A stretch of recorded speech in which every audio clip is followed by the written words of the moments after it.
La Seconde Guerre mondiale. Un conflit qui a bouleversé le monde entier. Des millions de soldats, d'innombrables batailles, et des héros, connus ou oubliés, qui ont changé le cours de l'histoire. Mais derrière chaque victoire, il y avait une stratégie. Et si je vous disais qu'un seul homme s'est laissé capturer pour infiltrer Auschwitz, qu'une femme seule a fait trembler la Gestapo, et que des tactiques dignes d'un jeu d'échecs ont renversé des empires.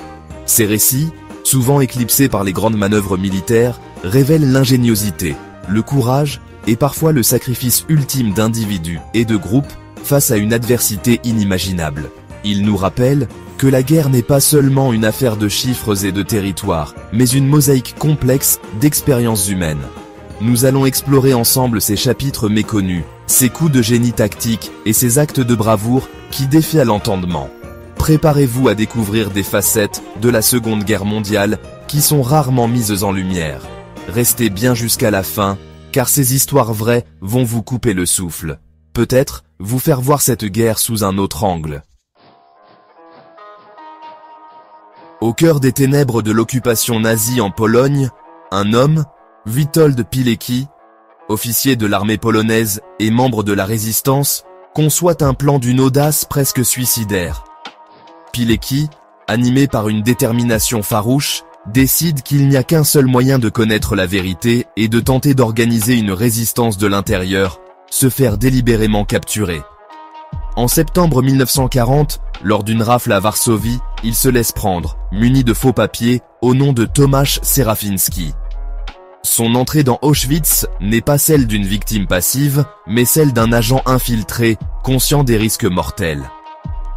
À l'intérieur même de l'enfer, Pilecki commence à tisser une toile de résistance, un réseau clandestin nommé Związek Organizacji Wojskowej, ZOW. Ces rapports, écrits sur du papier subtilisé et transmis à l'extérieur par des prisonniers libérés ou évadés, sont les premiers témoignages détaillés de la Shoah parvenus à la résistance polonaise, et, par son intermédiaire, aux alliés occidentaux. Le courage de Witold Pilecki, cet homme qui a choisi d'entrer dans les entrailles de la machine de mort nazie pour en révéler les secrets et tenter de la saboter, reste un exemple extraordinaire de sacrifice et de dévouement. Nancy Wake, une Australienne au tempérament de feu vivant en France, aurait pu choisir une vie de confort et de discrétion lorsque la guerre éclata. Mais face à l'occupation nazie, son aversion pour l'injustice et sa nature intrépide la propulsèrent au premier plan de la résistance. Surnommée la souris blanche par la Gestapo en raison de son incroyable capacité à leur échapper, elle devint l'une des figures les plus recherchées. Son engagement débuta modestement, en tant qu'ambulancière, puis comme passeuse aidant des aviateurs alliés et des réfugiés à fuir la France occupée via les Pyrénées. Lorsque la pression de la Gestapo devint trop forte, elle dut fuir en Grande-Bretagne. Mais loin de se mettre à l'abri, elle rejoignit le Special Operations Executive, SOE, le service secret britannique. Formée aux techniques de sabotage, de guérilla et de communication clandestine, elle fut parachutée en Auvergne en avril 1944 pour coordonner et diriger les maquisards locaux en prévision du débarquement. Sur le terrain, Nancy Wake se révéla être une tacticienne redoutable et une guerrière impitoyable. Elle dirigea des attaques contre des convois allemands, des installations ferroviaires et des postes de commandement. Son courage physique était légendaire, égalé seulement par sa détermination à libérer la France. L'histoire de Nancy Wake est celle d'une femme extraordinaire qui a refusé de se soumettre à la tyrannie. Sa contribution à la victoire alliée fut immense, bien que souvent sous-estimée dans les récits traditionnels de la guerre. Audie Leon Murphy, un jeune homme du Texas à l'allure frêle, presque enfantine, fut initialement rejeté par plusieurs branches de l'armée américaine, en raison de sa petite taille et de son apparence juvénile. Pourtant, sous cette façade se cachait une détermination de fer et un courage qui allait le transformer en l'un des soldats américains les plus décorés de la Seconde Guerre mondiale. Engagé finalement dans l'infanterie, Murphy fut envoyé sur le théâtre européen, participant aux campagnes d'Italie et de France. L'épisode le plus emblématique de sa carrière militaire se déroula en janvier 1945, près de Holzwihr, en France. Sa compagnie, réduite et isolée, faisait face à une contre-attaque allemande massive. Murphy, blessé, ordonna à ses troupes de se replier vers une position plus sûre pendant qu'ils restaient en arrière pour couvrir leur retraite, dirigeant les tirs d'artillerie par téléphone.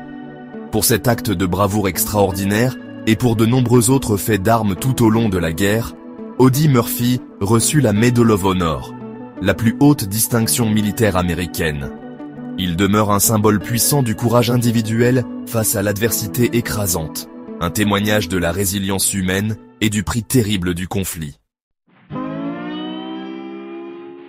Dans les vastes étendues du front de l'Est, où la guerre revêtait une brutalité particulière, une jeune femme soviétique, Lyudmila Pavlychenko, s'est taillée une réputation redoutable.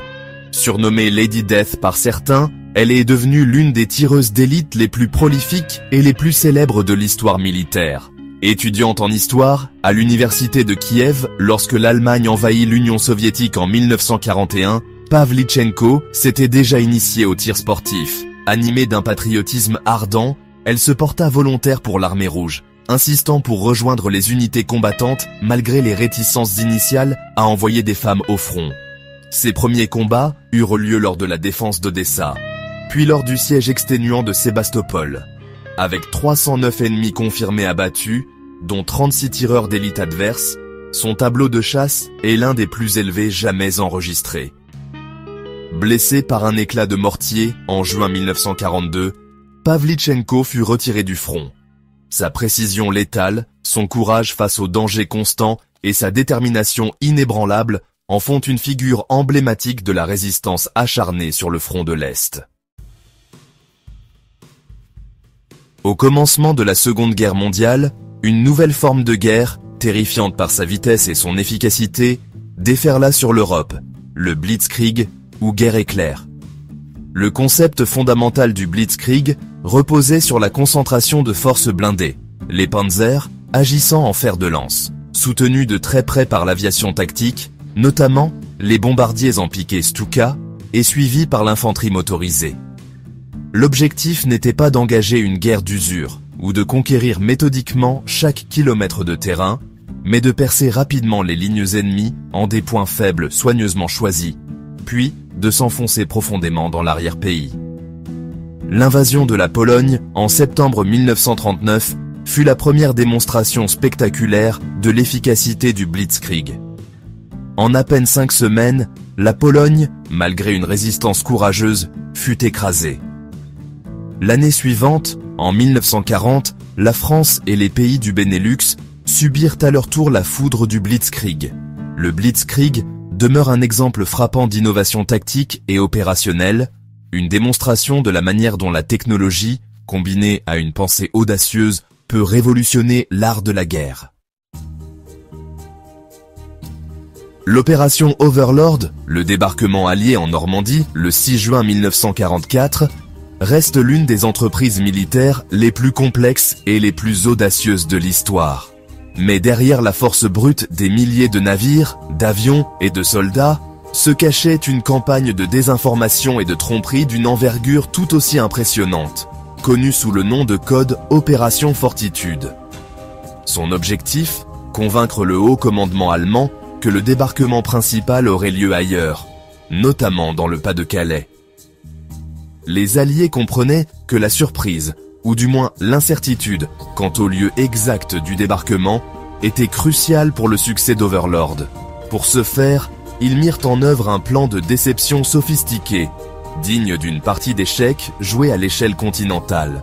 Ce plan impliquait la création d'une armée fantôme, le First US Army Group, prétendument commandé par le célèbre général George S. Patton. Des milliers de fausses communications radio furent émises, simulant les préparatifs d'une invasion imminente depuis cette région. Le succès de cette stratégie d'illusion fut remarquable. L'opération Overlord ne fut donc pas seulement une démonstration de puissance militaire, mais aussi un chef-d'œuvre de guerre psychologique et de stratégie de la déception. Alors que les yeux du monde étaient rivés sur les plages de Normandie, en juin 1944, une offensive d'une ampleur encore plus colossale se préparait sur le front de l'Est. L'opération Bagration, lancée par l'armée rouge le 22 juin 1944, 3 ans jour pour jour après l'invasion allemande de l'Union soviétique, fut l'une des plus grandes et des plus dévastatrices opérations militaires de la Seconde Guerre mondiale. Cette offensive soviétique massive visait le groupe d'armées centre-allemand, l'une des formations les plus puissantes de la Wehrmacht sur le front de l'Est, stationnée en Biélorussie. En quelques semaines seulement, l'opération Bagration aboutit à la destruction quasi totale du groupe d'armées centre. L'armée rouge avança de plusieurs centaines de kilomètres vers l'ouest, libérant la Biélorussie et pénétrant en Pologne orientale, atteignant les abords de Varsovie. Bien que moins médiatisée en Occident que le débarquement de Normandie, l'opération Bagration fut un tournant stratégique majeur de la Seconde Guerre mondiale. Dans l'immensité du théâtre d'opérations du Pacifique, les forces américaines, confrontées à un empire japonais, dispersé sur des milliers d'îles fortifiées, durent élaborer une stratégie novatrice pour progresser vers le Japon. Cette stratégie, connue sous le nom de Island Hopping ou saut d'île en île, fut une réponse pragmatique et ingénieuse aux défis uniques posés par cette guerre amphibie à grande échelle. L'idée fondamentale du saut d'île en île n'était pas d'attaquer et de conquérir chaque île tenue par les Japonais, ce qui aurait été un processus long, coûteux en vies humaines et en ressources. Au lieu de cela, les stratèges américains décidèrent de concentrer leurs forces sur la capture d'îles stratégiquement importantes, celles qui possédaient des aérodromes ou des ports potentiels. Ces îles conquises servaient ensuite de bases avancées pour les prochaines étapes de l'offensive, permettant aux bombardiers américains de se rapprocher du Japon et à la marine de contrôler des zones maritimes clés. Les îles fortement défendues, mais jugées moins cruciales sur le plan stratégique, étaient souvent contournées, isolées et laissées à pourrir sur pied. Le saut d'île en île permit aux États-Unis de progresser inexorablement à travers le Pacifique, malgré la ténacité de la défense japonaise. La Seconde Guerre mondiale, ce n'est pas juste des dates, des armes et des frontières. C'est une histoire humaine, pleine d'audace, de douleur, mais aussi d'espoir. Les récits que nous avons explorés aujourd'hui ne sont qu'une infime partie de cet immense drame, des éclats de lumière dans une période sombre, témoignant de la complexité des stratégies et de la profondeur de l'esprit humain face à l'adversité. Des héros qu'on ne doit jamais oublier, des stratégies qu'on continue d'étudier. Chaque nom, chaque opération, porte en lui une leçon, un avertissement, ou une source d'inspiration. Witold Pilecki, Nancy Wake, Audie Murphy, Lyudmila Pavlichenko, et les architectes anonymes des grandes manœuvres comme le Blitzkrieg, Overlord, Bagration ou le saut d'île en île, nous rappellent que l'histoire est façonnée par des choix, par le courage et par l'ingéniosité. Leur héritage nous invite à la réflexion, à comprendre les mécanismes de la guerre pour mieux aspirer à la paix. Si vous avez appris quelque chose aujourd'hui, si une seule de ces histoires vous a marqué, alors likez, partagez, et surtout, abonnez-vous pour continuer à explorer ensemble les pages fascinantes et souvent méconnues de notre passé commun. Car c'est en se souvenant que nous honorons leur sacrifice et que nous nous armons contre l'oubli.